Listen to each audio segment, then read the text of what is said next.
precision and understanding your car at its limits. Today I'm going to teach you exactly how to drift using one of the best beginner platforms out there, the BMW E36. Whether you're brand new or trying to improve your technique, this step-by-step guide will break everything down so you can start sliding with confidence. Before we start drifting, let's talk about what you actually need. First, your car. The BMW E36 is perfect because it's rear-wheel drive, well-balanced and forgiving. You don't need crazy power, around 150 to 200 horsepower is enough to learn. Just by welding your differential, you are good to go.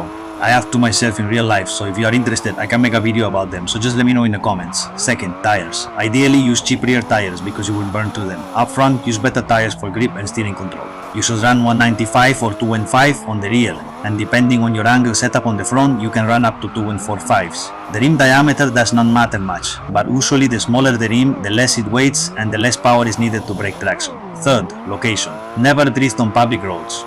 Find a closed track, skid pad or private area where it's legal and safe. And finally, disable traction control and ABS if your car has it. Otherwise, the car will fight against your drift.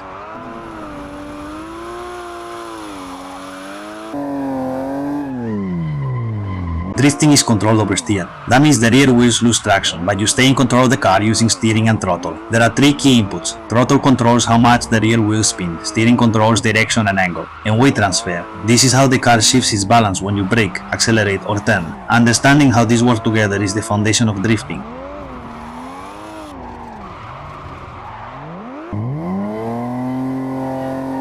Now let's get into the fun part, starting a drift. The easiest method for beginners is the clutch kick. Approach a corner at moderate speed. Second gear works well in an E36. Turn into the corner, then quickly press and release the clutch while giving it throttle. This sends a burst of power to the rear wheels and breaks traction. Another method is the handbrake initiation. As you turn into the corner, pull the handbrake briefly to lock the rear wheels. This causes the back of the car to slide out. Immediately release the handbrake and apply throttle to maintain the drift. Try both methods and see which feels more natural to you.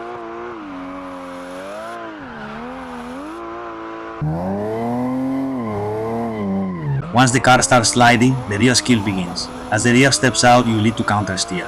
That means turning the steering wheel in the opposite direction of the slide. If the car is sliding to the right, you steer light to catch it. At the same time, modulate the throttle. More throttle increases angle and keeps the drift going. Less throttle reduces the angle.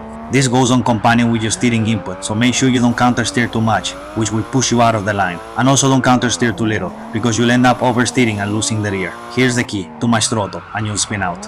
Too little and the car will straighten. Your goal is balance. Listen to the engine, feel the grip and make small adjustments. Smooth inputs are everything.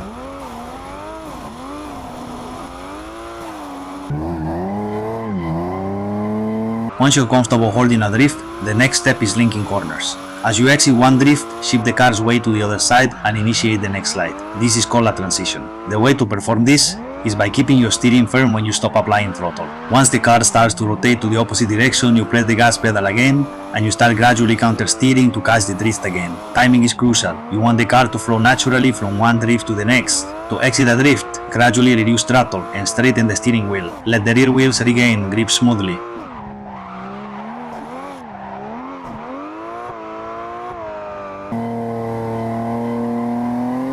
Let's break down the mistakes that almost everyone makes when learning to drift, and more importantly, how to fix them. Mistake number 1, overcorrecting the steering. This happens when you panic and turn the wheel too much, too fast. The car snaps in the opposite direction and you spin out. Here's what's actually happening. When the rear steps out, your instinct is to catch it aggressively. But drifting isn't about reacting fast, it's about reacting precisely. The way to fix this is by slowing your hands down. Let the wheel naturally unwind as the car slides and guide it instead of forcing it. Think of it as balancing, not fighting the car.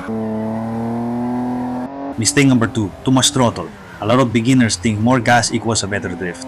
In reality, too much throttle overwhelms the rear tires and kills control. If you floor it, the car will either spin instantly or push way past the angle you can recover. Treat the throttle like a dimmer switch, not an on-off button. Stay in the mid-range and make small adjustments. Mistake number 3, not enough commitment. This is the opposite problem, lifting out the throttle too early or being hesitant during initiation. The result: the car grips up and you get understeer instead of adrift. Once you initiate, commit to it.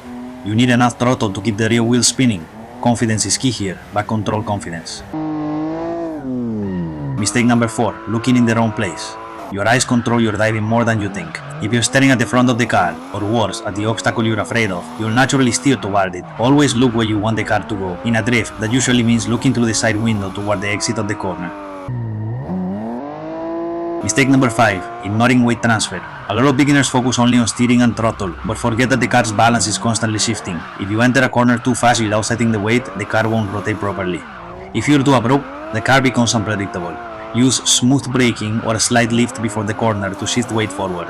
This helps the rear become lighter and easier to slide. Mistake number 6. Poor gas setup. Even though the BMW E36 is a great drift car, a bad setup can make learning much harder. Worn suspension, mismatched tires, or incorrect tire pressures can make the car inconsistent and unpredictable. Keep it simple. Run higher tire pressure in the rear to make it easier to break traction. Make sure your front tires have good grip, and keep the car mechanically healthy. Mistake number 7. Trying to go too fast too soon. This one slows down your progress more than anything else. Beginners often jump straight into high-speed drifting before they understand control at lower speeds. Start slow. Practice donuts and small circles first.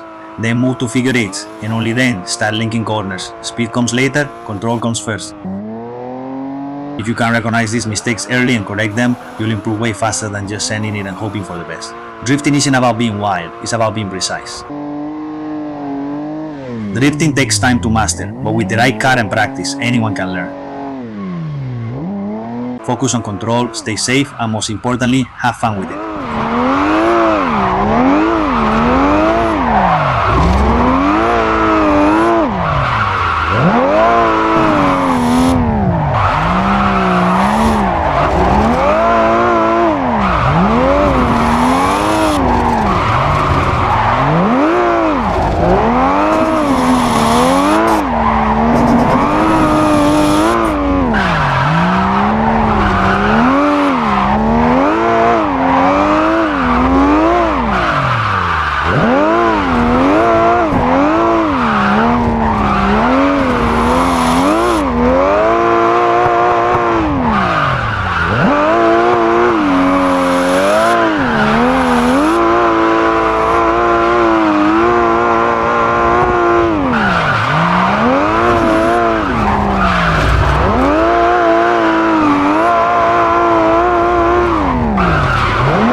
If this helped you, make sure to subscribe for more driving content, leave a comment down below with any question you have, and I'll see you in the next one.